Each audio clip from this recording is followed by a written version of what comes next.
سوال تو یہ تھا کہ سب کو چھوڑ کر آپ کے پیچھے کیوں پڑ گئے ہیں؟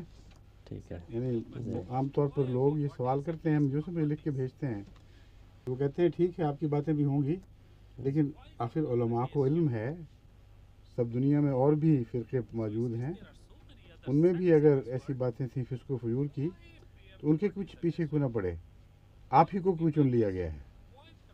یہ تھا سوال، اس لیے ضرور کوئی بات ہوگی تو میں بتا دیتا ہوں کہ ہے بات ضرور۔ بات یہ ہے کہ افتراق کے زمانے سے متعلق، جب کہ دنیا میں فتنہ و فساد پھیلنا تھا اور امت و امت میں افتراق پیدا ہو جانا تھا، اس کے متعلق حضرت اقدس محمد رسول اللہ صلی اللہ علیہ وآلہ وسلم کی ایک پیشگوئی تھی جسے بہرحال پورا ہونا تھا۔ یہ ہے وہ مضمون جس پہ میں کچھ روشنی ڈالوں گا، لیکن اس سے پہلے ایک عمومی نفسیاتی نقطہ آپ کو سمجھاتا ہوں۔ جب بھی خدا تعالیٰ کی طرف سے کوئی آواز بلند ہو، اس وقت وہ لوگ جو پہلے آپس میں بٹے ہوئے ایک دوسرے کے خلاف ہر قسم کے بغض و عناد کا اظہار کر رہے ہوتے ہیں، وہ ہمیشہ سب اکٹھے ہو کر اس آواز کے پیچھے پڑ جاتے ہیں جو خدا کی طرف سے اٹھتی ہے، اور اس کے پیچھے ایک نفسیاتی وجہ ہے۔ آپس کے اختلافات تو دلوں کے پھٹنے کی علامت ہیں، وہ تو چلتا ہی ہے سلسلہ، لیکن فی الحقیقت ان کا دل یہ گواہی نہیں دیتا کہ فلاں جماعت یا فلاں جماعت ایک غالب آ جانے والی جماعت ہے، اسے تائید حاصل ہے، اس میں کوئی غیر معمولی انقلابی بات ہے۔ اس وجہ سے پوری سنجیدگی کے ساتھ تمام بٹے ہوئے فرقے مذہب کی تاریخ میں کبھی بھی ایسا واقعہ نہیں ہوا کہ مل کر کسی ایک عام فرقے کے پیچھے پڑے ہوں، بلکہ ہمیشہ اس آواز کے پیچھے اکٹھے ہوتے ہیں، پیچھے پڑنے کے لیے اکٹھے ہوتے ہیں جو خدا تعالیٰ کی طرف سے اٹھتی ہے، اور باقی سب نفس کے بہانے ہیں۔ حضرت مسیح علیہ الصلوۃ والسلام کا حال دیکھ لیں، کون سا ایسا پیغام تھا جس سے دل آزاری ہو رہی تھی؟ دل آزاری کے متعلق بہانے گھڑے گئے، ہر بہانے کا آپ نے جواب دیا تو کہا غلط کہہ رہے ہو، میں یہ نہیں کہتا، میں یہ کہتا ہوں۔ مثلا ایک الزام لگا دیا کہ تم نے بائبل کی تنسیخ کا اعلان کر دیا، ایک نیا دین لے کر کھڑے ہو گئے۔ حضرت مسیح نے فرمایا کہ ہرگز نہیں، میں بائبل کو کتابوں کا ایک شوشہ بھی منسوخ کرنے نہیں آیا، بلکہ ان کی تکمیل، یعنی ان کے پیغام کی تکمیل کے لیے آیا ہوں۔ کسی نے نہیں سنی۔ پھر یہ بہانہ بنا لیا کہ تم تو غلام ہو اس حکومت کے، یعنی رومن امپائر کے، ان کی تائید میں تم باتیں کرتے ہو، اور ہم تو ایسے مسیح کے انتظار کر رہے تھے جو تلوار لے کر اٹھے گا اور ساری قوم کو اپنے حاکموں پر غالب کر دے گا، یعنی کیا پلٹ دے گا زمانے کی۔ یہود جو مدت سے رومن امپائر کے پیچھے نیچے غلام چلے آ رہے تھے، ان کے مظالم سہ رہے تھے، ان کے لیے ایک مسیح، تلوار والا مسیح اٹھے گا اور قوم کی تقدیر بدل دے گا۔ تم کیسے مسیح ہو جو اس قوم کی اطاعت کا حکم دے رہے ہو اور یہ کہتے ہو کہ ہمیں ایسی کوئی غرض نہیں ہے، مجھے تو آسمان کی بادشاہی سے غرض ہے۔ اس قسم کے بہانے 100 گھڑتے تھے۔ حضرت ایلیا کے متعلق سوال کیا کہ تم تو ایک کہتے ہو میں مسیح ہوں، مسیح کے متعلق واضح طور پر کتاب میں لکھا ہوا ہے کہ اس کے آنے سے پہلے ایلیا رتھ میں بیٹھ کر آسمان سے اترے گا۔ وہ ایلیا کہاں گیا؟ کیا تم انکار کرتے ہو کتابوں کا؟ کیا ان کی پیشگوئیوں کو تسلیم نہیں کرتے؟ مسیح نے کیا جواب دیا؟ حضرت یحییٰ کی طرف اشارہ کرتے ہوئے، ان کا ذکر کرتے ہوئے فرمایا کہ یہ وہی ایلیا ہے جس نے آسمان سے اترنا تھا، چاہو تو قبول کرو، چاہو تو انکار کر دو۔ اور انہوں نے انکار کر دیا۔ بس دل آزاری کی باتیں انہوں نے بنائی تھیں، اور حضرت مسیح ایک روحانی پیغام دے رہے تھے۔ تاج کا پوچھتے تھے، وہ تاج کہاں گیا؟ ہمارے مسیح نے تو تاج پہن کر اترنا تھا، یعنی دنیاوی حکومت لانی تھی۔ آپ نے فرمایا میں تو آسمان کی بادشاہت کے لیے آیا ہوں، دنیاوی حکومتوں سے مجھے کوئی غرض نہیں۔ بین ہی یہی سلسلہ حضرت مسیح موعود علیہ الصلوۃ والسلام کی مخالفت میں جاری ہوا ہے۔ آپ سے بھی یہی سوال کیے گئے، آپ کو بھی انگریزوں کا غلام اور ان کا نمائندہ اور ایلچی قرار دیا گیا، آپ سے بھی مطالبہ کیا کہ آسمان سے اتر کے دکھاؤ. ہم تو جسم سمیت ایک آسمان سے اترنے والے کا انتظار کر رہے تھے. آپ پر بھی تمسخر اڑایا گیا کہ یہ غلام نبی. کبھی نبیوں غلاموں میں بھی نبی پیدا ہوتے ہیں جن کے بادشاہ کوئی اور ہوں. اور یہ سوال کرنے والے بھول گئے کہ حضرت یوسف علیہ السلام بھی تو ایک بادشاہ کے جو ایک غیر قوم سے تعلق رکھتا تھا اس کے ماتحت تھے. اس کے ہاں عہدہ قبول فرمایا. اور پہلے مسیح کے متعلق کیا جواب دیں گے؟ وہ کیسا نبی تھا؟ اس لیے جان بوجھ کر کرتے ہیں. یہ میں نہیں کہہ رہا کہ دھوکے سے کرتے ہیں، دھوکہ دینے کے لیے کرتے ہیں. علم ہے ان سب کو. بس سوال یہ ہے کہ مخالفت کی وجہ کیوں ہمیں چنا گیا ہے. دراصل مسیح کا پیغام بھی ایک بہت ہی نرم اور محبت کا پیغام تھا. وہ تو یہ تھا کہ اگر تمہارے گال پر ایک طرف کوئی تماچا مارے تو دوسرا گال آگے کر دو. اس سے کس کی دل آزاری ہو سکتی تھی؟ حضرت مسیح موعود علیہ السلام کا پیغام بھی یہی پیغام ہے. گالیاں سن کے دعا دیتا ہوں ان لوگوں کو، رحم ہے جوش میں اور غیظ گھٹایا ہم نے. تو اس سے دل آزاری نہیں، دل آزاری ایک بات سے ہے، اور وہ یہ ہے کہ جس طرح مسیح کے متعلق آپ کے دشمنوں نے پہچان لیا تھا کہ یہ زندہ پیغام ہے، اس نے لازماً غالب آ جانا ہے. اگر گفت و شنید اور دلائل کے ذریعے اس کا مقابلہ کیا گیا تو ہمارے مقدر میں شکست لکھی جا چکی ہے. ایک ہی علاج ہے کہ تلوار کے زور سے اس کا خاتمہ کرو اور اس کے ماننے والوں کو اتنے مصائب اور دکھوں میں مبتلا کرو کہ ان کا نام صفحہ ہستی سے مٹ جائے. بس آج جو جماعت احمدیہ سے کی مخالفت ہو رہی ہے اور دشمنی کے لیے چن لیا گیا ہے، یہ مذہبی اختلافات کی وجہ سے نہیں ہے. یہ اس یقین دلوں میں یقین گھڑ چکا ہے، جانتے ہیں کہ یہ پھیلنے والے لوگ ہیں، ان کا پیغام زندہ ہے. ان کا غالب آنا مقدر نظر آتا ہے ان کو، اور پھر پورا زور لگاتے ہیں کہ اس تقدیر کو ٹال دیں. کبھی خدا کی لکھی ہوئی تقدیر کو بھی کسی نے ٹالا ہے؟ کبھی نہیں ٹل سکی، نہ ٹل سکے گی. مگر بہانے ہیں، اور بہانے بھی ایسے بنائے گئے کہ ان کا جب ذرا بھی تجزیہ کریں تو ان کے اندر جو جھوٹ اور فریب چھپا ہوا ہے وہ بالکل کھل کے ظاہر و باہر ہو جاتا ہے. جہاں تک حدیث کے حوالے سے یہ مقدر تھا، میں آپ کو عرض کرتا ہوں، حضرت صلی اللہ علیہ وآلہ وسلم نے افتراق کی خبر دی. حضرت عبداللہ بن عمر بیان کرتے ہیں کہ حضرت اقدس حضرت صلی اللہ علیہ وآلہ وسلم نے فرمایا، میری امت پر بھی وہ حالات آئیں گے جو بنی اسرائیل پر آئے تھے، جن میں ایسی مطابقت ہوگی جیسے ایک پاؤں کے جوتے کی دوسرے پاؤں کے جوتے سے ہوتی ہے. یہاں تک کہ اگر ان میں سے کوئی اپنی ماں سے بدکاری کا مرتکب ہوا تو میری امت میں بھی ایسے بدبخت نکل آئیں گے. بنی اسرائیل 72 فرقوں میں بٹ گئے تھے اور میری امت 73 فرقوں میں بٹ جائے گی، لیکن ایک کے سوا جو ملت واحدہ ہوگی، ایک نظام کے تابع ایک جان ہوگی، سب جہنمی ہیں. صحابہ نے پوچھا، یا یہ ناجی فرقہ کون سا ہے؟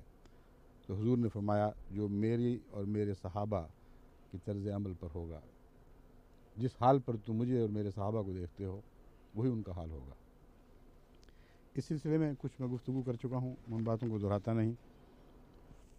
میں آپ کے سامنے اب یہ معاملہ رکھنا چاہتا ہوں کہ جب افتراق کی خبر دی تھی تو افتراق پہلے دکھائی دینا چاہیے، اور وہ ہے اور تھا. احمدیت سے پہلے آپس میں لڑتے تھے، ایک دوسرے کے گریبان پکڑتے اور ایک دوسرے کی عزتیں اچھالتے تھے، ایک دوسرے کے خلاف قتل کے فتوے دیتے تھے. میرے پاس ان فتاوا کے پلندے ہیں. اتنے سخت فتوے دیے گئے ہیں ایک فرقے کے دوسرے فرقے کے خلاف کہ ان کا ذکر بھی میں مناسب نہیں سمجھتا، کیونکہ اس سے ہو سکتا ہے دلوں میں خام خواہ بے وجہ ایک دوسرے کے خلاف جان پیدا ہوں. لیکن ایک اور بات میں آپ کے سامنے رکھنا چاہتا ہوں کہ فی الحقیقت ان کو اللہ اور اس کے دین سے پیار نہیں ہے، صرف اپنی سربراہی سے پیار ہے. امت محمدیہ کو اپنی جاگیریں بنائے بیٹھے ہیں، اور خطرہ صرف یہ ہے کہ ہمارے مرید ہمارے استبداد سے نکل کر دوسروں کے پاس نہ چلے جائیں. جہاں سے یہ خطرہ دیکھتے ہیں اس کے پیچھے پڑتے ہیں. اگر اللہ اور رسول سے محبت ہو، سوچنے کی بات ہے، تو ان کو وہ جو خدا کو چھوڑ کر دنیا کی طرف دوڑ رہے ہیں ان کا کیوں غم نہیں لگ جاتا؟ جو اللہ کے فرمان سے پیٹھ پھیر رہے ہیں اور دن رات بدکاریوں میں مبتلا ہو رہے ہیں ان کا کیوں غم نہیں لگتا؟ باقی سب تفصیل تو ایک طرف، اگر چند باتیں بھی جو آج پاکستان میں ہو رہی ہیں یہ اپنے پیش نظر رکھتے تو ان کی راتوں کی نیند حرام ہو جاتی کہ ہمارے خدا کو چھوڑ کر خدا کی مخلوق محمد رسول اللہ کی طرف منسوب ہونے والی امت کس طرح دوڑی چلی جا رہی ہے. کبھی کسی مولوی کا بیان اس بارے میں نہیں دیکھیں گے. کبھی علماء کو گروہ در گروہ فیصل آباد اور لاہور اور کراچی اور ملتان اور حیدرآباد کی گلیوں میں دروازے کھٹکھٹاتے نہیں دیکھیں گے کہ اٹھو خدا کے لیے ان بدکاریوں کو چھوڑو، کیونکہ تم خدا کی طرف سے منہ موڑ گئے ہو، تم محمد رسول اللہ کی طرف پیٹھ پھیر گئے ہو. اگر سچی محبت ہو تو یہ رد عمل ہونا چاہیے. میں مثالیں آپ کے سامنے رکھتا ہوں کہ کیا ہو رہا ہے پاکستان میں اور بہت سے ملکوں میں، صرف پاکستان کی بات نہیں ہے. ہر طرف اس کو فجور پھیل گیا ہے، کہیں کم کہیں زیادہ. ظاہر الفساد و فی البر والبحر کا نقشہ نظر آتا ہے. جس کو اللہ سے محبت ہو اس کو ہمیشہ گناہ دیکھ کر اور تکلیف ہونی چاہیے. ہم تو یہاں یورپ میں جب دیکھتے ہیں تو دل کٹ جاتا ہے، اور ان کے لیے بھی ہم یہی کوشش کرتے ہیں، مجالس لگاتے ہیں، ان کو سمجھاتے ہیں، ان کے متعلق کتابیں لکھی ہیں، تقریریں کی ہیں، خدا کے لیے سنبھلو. اور یہ وہی پیغام ہے جو قرآن نے بار بار اہل کتاب کو دیا کہ تم ہمیں نہ مانو، اپنے دین پر تو عمل کرو، بدکاریوں میں کیوں ملوث ہو؟ اگر تم سچے ہو تو جس کتاب پر ایمان رکھتے اس پر کیوں عمل نہیں کرتے؟ یہ پیغام لے کر کیوں نہیں اٹھتے یہ لوگ؟ اگر دین سے محبت ہو تو ان حالات میں جو ملک خصوصاً پاکستان میں اس وقت رونما ہو رہے ہیں، ان کی تو راتوں کی نیندیں حرام ہو جانی چاہیے تھی. ایک چھوٹا سا اقتباس خلاصتاً آپ کے سامنے رکھتا ہوں. سید قیصر شیرازی صاحب ہیں کوئی، ان کا ایک تبصرہ اخبار وطن لندن 13 تا 19 جولائی 1991 میں شائع ہوا. لمبی عبارت میں سے ایک عبارت رکھتا ہوں، چنتا ہوں آپ کے لیے. معاشرے میں رشتوں کا تقدس ختم ہو گیا ہے. انسان کے اشرف المخلوقات کا تصور معدوم ہو چکا ہے. آنکھوں میں شرم و حیا باقی نہیں. 5 وقت کی نمازیں پڑھنے کے باوجود دلوں سے خوف خدا ختم ہو چکا ہے. حرص اور ہوس کی آگ نے اپنے پرائے کی تمیز ختم کر دی ہے. انسان حیوان بن گیا ہے، اور حیوانوں کا شرافت اور غیرت سے بھلا کیا واسطہ. بڑی محتاط تحریر ہے. جو واقعات اخباروں میں روز چھپ رہے ہیں ان کے چند نمونے میں آپ کے سامنے رکھتا ہوں. تفصیل بیان کرنے کی تو مجھ میں طاقت نہیں ہے، لیکن چند نمونے آپ کے سامنے رکھتا ہوں تاکہ آپ کو یاد آئے کہ ہو کیا رہا ہے، جس سے یہ سارے علماء غافل ہیں جن کو تمام تر خطرات اسلام کے لیے صرف احمدیت میں نظر آ رہے ہیں. ہر دوسرا خطرہ نظر سے اوجھل ہے، یا دیکھتے ہیں اور اندھوں کی طرح دیکھتے ہیں، دیکھ نہیں رہے کہ کیا ہو رہا ہے. عورتوں اور بچوں پر جنگ لاہور 26 مارچ. شوہر اور 5 بچوں کے سامنے عورت کی اجتماعی آبرو ریزی، یہ عنوان ہے. اسلامی مملکت میں انا للہ و انا الیہ راجعون. پاکستان میں 2000 عورتیں حدود آرڈیننس کے تحت جیلوں میں بند ہیں. جنگ لاہور 14 فروری. 18 فروری میں خبر ہے احمد پور شرقیہ کی بستی میں 5 مسلح افراد کی شادی شدہ عورت سے رات بھر زیادتی. شیخو پورہ میں کوچوان کی 15 سالہ بیٹی. جنگ لاہور. تنسیخ نکاح کا دعویٰ کرنے والی عورت کے ساتھ کتنے روز تک زیادتی ہوتی رہی. جنگ 1 مارچ. یہ کیسی تیری بستی ہے؟ ماں کو بیٹی سمیت بے آبرو کر دیا گیا. جنگ 4 مارچ 1992. اور پھر ان کے 2 معصوم بچے ان کے سامنے قتل کر دیے گئے. شور کوٹ. مسلح افراد نے نوجوان لڑکی کو یہ کیا اور وہ کیا. روزنامہ جنگ لاہور 18 مارچ. جنگ لاہور 27 جون 1992. 4 درندہ صفت افراد کی شادی شدہ عورت سے زیادتی.